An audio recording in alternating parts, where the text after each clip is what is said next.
Suplementos de proteína. É whey, é colágeno, é proteína da carne, é proteína vegetal. Qual que é melhor, qual que é pior? Quanto devo tomar? Como devo tomar? Será que eu realmente preciso? Dentre essas e algumas dúvidas mais recorrentes, eu vou estar tentando esclarecer um pouco para você hoje. Primeira dúvida, será que eu realmente preciso suplementar proteína? Claro que isso é visto muito individualmente, né? Mas só para você entender de maneira geral, a gente tem que pensar que suplemento de proteína é proteína, assim como tem na nossa alimentação. Então a gente tem que pensar basicamente o quê? Será que minha alimentação está suprindo a quantidade de proteína? Então você tem que ver como que está seu consumo de fontes de proteína, como por exemplo ovos, frango, peixe, carne, principalmente, né? E tem leite e derivados, só que vão ter uma menor quantidade. E como que isso está distribuído ao longo do dia? Tem proteína de manhã, tem proteína de tarde, tem proteína à noite? Então você tem que fazer essa reflexão e se tem uma boa porção, né? Uma boa quantidade ali. Se em alguma refeição, se em algum momento essa quantidade de proteína está um pouco aquém, podemos pensar na suplementação de proteína, por exemplo.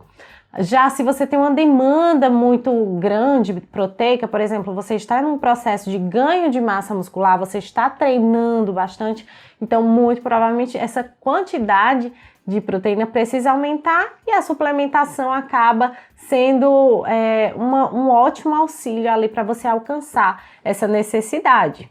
Então, muitas vezes, essa suplementação vai entrar aí como uma forma de facilitar com que você chegue a essa quantidade de proteína. Mas se a alimentação estiver atingindo, não seria necessário. Uma outra dúvida bem recorrente é qual tipo, né, escolher. A gente tem o whey protein, que é a proteína do soro do leite. A gente tem o colágeno, a proteína vegetal, que pode ser da ervilha, do arroz. A gente tem a proteína da carne, né? Então, a depender da sua condição, se você tem alguma restrição ou não, a gente pensa em uma ou outra. Por exemplo, o que é que eu quero dizer com isso? Quando a gente pensa em ganho de massa muscular, a proteína que a gente tem mais estudos que estimula mais esse ganho, aí principalmente por ter um grande conteúdo de leucina, de aminoácidos ali de cadeia ramificada. Então a gente tem a whey protein, que acaba sendo uma ótima opção, né? A proteína do soro do leite. Mas já tem pessoas que não toleram muito bem ou que têm alguma alergia à proteína do leite, e aí a gente pensa em outras alternativas.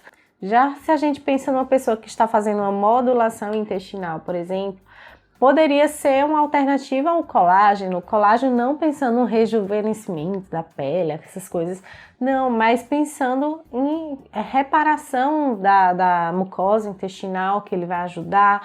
Então, é uma proteína que nesse momento seria mais interessante, mas não que as outras não sejam, cada caso vai ser um caso, certo? Mas são alternativas que precisam ser avaliadas individualmente. A proteína vegetal é uma proteína interessantíssima também para algumas pessoas que estão com alguma restrição, que não podem o whey protein, por exemplo. Porém, algumas pessoas têm uma certa resistência ao sabor dela, né? Que é um sabor para quem não está muito acostumado, para pessoas veganas, por exemplo, pode sentir um pouco de resistência, né? Tem um pouco de resistência ao sabor, mas depois que se acostuma também é maravilhoso. É particularmente as proteínas que eu mais gosto de usar e de trabalhar para algumas pessoas, principalmente também pessoas vegetarianas, pessoas com algum tipo de restrição à lactose, à proteína do leite, que aí não vão poder a whey protein. Lembrando que a whey protein ela tem algumas versões, versão isolada, versão concentrada, que a concentrada vai ter lactose, vai ter o carboidrato do leite, já a isolada não vai ter ou vai ter uma quantidade bem baixa, praticamente isenta aí de lactose. Então tem pessoas com intolerância à lactose que ainda toleram a isolada, porém tem pessoas com essa intolerância muito forte que nem a isolada tolera, e a gente pensa em outras alternativas de proteína. Então, mais uma vez, a gente tem que avaliar essa parte bem individualmente. Aí tem a proteína da carne, né? É uma alternativa para quem não tolera, não gosta muito ali da proteína vegetal, por exemplo, e que não pode a proteína do soro do leite, acaba sendo uma opção. Então, inclusive, você pode usar as proteínas diferentes, até para não enjoar, para variar um pouco mais, também fica de alternativa. Outra dúvida muito comum é como suplementar e quanto que eu vou colocar desse suplemento. Será que eu preciso usar aquela porção inteira que diz lá no rótulo, né? Que às vezes pode ser um scoop, 2 scoops, a depender da marca. Então sempre olha lá a tabela nutricional indicando quantos scoops, quantos medidores equivalem a uma porção, tá? A porção gira em torno geralmente de 21 gramas a 24 gramas de proteína, né? Então que seria basicamente suficiente, né, de maneira geral, para uma refeição, para aquele momento, né, que fica aí de 20 a 30 gramas, a depender da quantidade de quilos, enfim, da sua demanda. E aí a gente pensa o seguinte: tô tomando lá meu café da manhã, só deu para fazer, sei lá, um pão com queijo. Insuficientíssimo de proteína, né, se a gente pensar de maneira geral. Então eu posso associar a suplementação naquele momento, né, diluir em água, por exemplo, e tomar para bater aquela quantidade.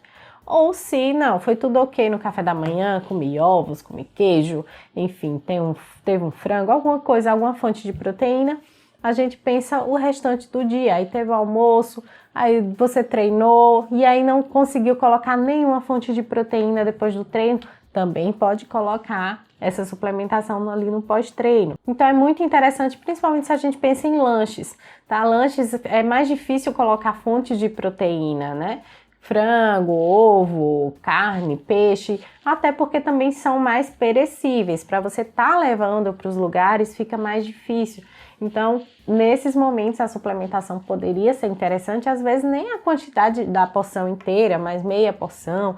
Você pode tomar até mais de uma vez no dia, isso não teria problema.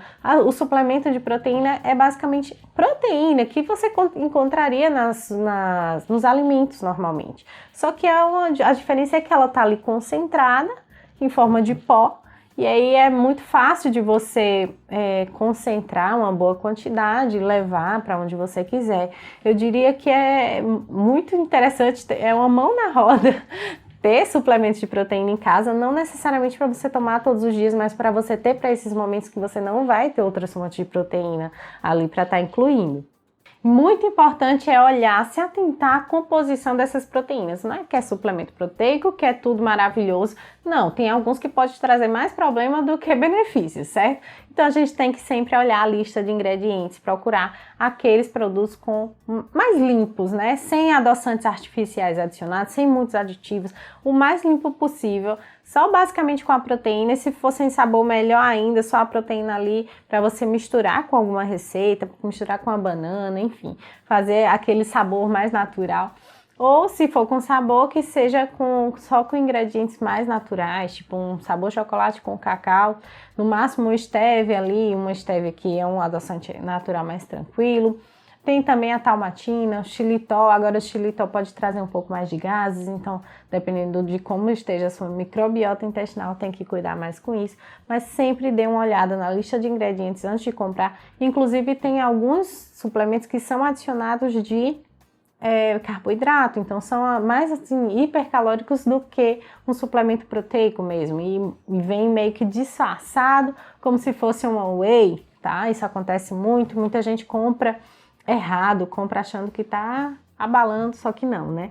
Então sempre dê uma olhada na tabela nutricional, lista de ingredientes. Se tiver alguma dúvida, pode estar buscando um profissional, alguma orientação para melhor escolher ali e não dar um tiro no pé, né? Então, em resumo, não é obrigatório, mas pode ser que ajude bastante, a depender da tua rotina, a depender da tua necessidade, para também não ficar repetindo de manhã, de tarde, de noite, frango, carne, enfim, que são as principais fontes, já que a gente não tem muita, acaba sendo uma alternativa bem interessante.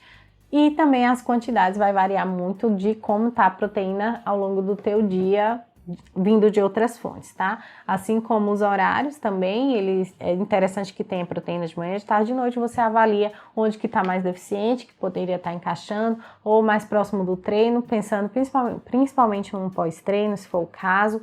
Pode ser, inclusive, indicado para idosos, não só quem treina ou quem está no processo maromba, não, de forma alguma. Pode até ajudar ainda mais pessoas idosas, pessoas com alguma atrofia muscular, por exemplo, pode ajudar bastante a segurar mais essa massa magra. Então tem várias indicações, inclusive pessoas que estão em processo de emagrecimento, pessoas que estão querendo controlar mais a glicemia, algumas proteínas ali associadas à refeição podem ajudar bastante na saciedade, na redução de carga glicêmica dessa refeição. Então eu gosto muito de utilizar, de estar na minha prática clínica, no meu dia a dia, mas sempre lembrando de ser algo de boa qualidade e nada de exagero, né? Porque é bom que quanto mais, melhor, tá? Tem aquelas porções e fracionamento ao longo do dia, também não precisa ser todos os dias necessariamente, tá? Pode ser naquele dia que realmente tem uma quantidade menor. Enfim, tudo isso pode estar sendo avaliado. Espero que esse vídeo tenha clareado um pouco em relação a esse assunto, tá? Para você. Se gostou, não deixe de curtir, compartilhar com mais pessoas. Se inscreve no canal caso você ainda não esteja inscrito, tá? A gente se vê no próximo vídeo. Até lá!